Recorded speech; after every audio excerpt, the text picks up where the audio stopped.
Okay ငါ podcast လုပ်ချင်လဲဒီဟာလုပ်ဖို့အတွက်ကိုရှိတဲ့ပစ္စည်းတွေနဲ့ပဲရသလောက်လုပ်မယ်ဆိုပြီးတော့try ကြည့်ရအဲ့တော့အခုဒီမှာကျွန်တော်နည်းနည်းဖွင့်ပြမယ် podcast ဟာအဲ့ဒီတုန်းကဖုန်းနဲ့လုပ်ခဲ့တဲ့ podcast ပါနားထောင်ကြည့်ပါ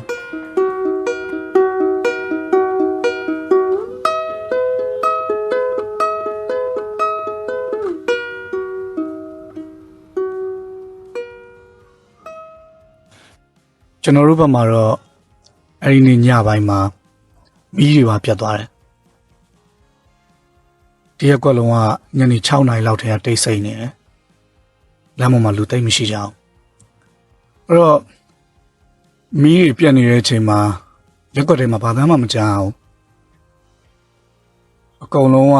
ကိုစီအိမ်နေထဲမှာပဲရှိနေကြမှာထင်တာပေါ့နော်ဆိုတော့အဲ့လိုနေနဲ့ကျွန်တော်နိုင်ရောအတိအကျမမှတ်မိတော့ပါဘူးเนาะညတော်တော်နှက်နေပြီဘယ်ကနေဘယ်လိုသတင်းတစ်ခုစပြန်လာလဲမသိဘူးโอเค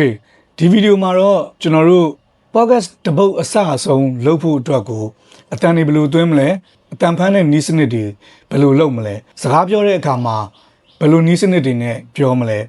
ကျွန်တော်တို့အတန် quality တွေကောင်းကောင်းမွန်မွန်ရအောင်ဘယ်လိုလုပ်မလဲဆိုတာတွေကိုဒီဗီဒီယိုမှာပြောပြမှာဖြစ်ပါတယ်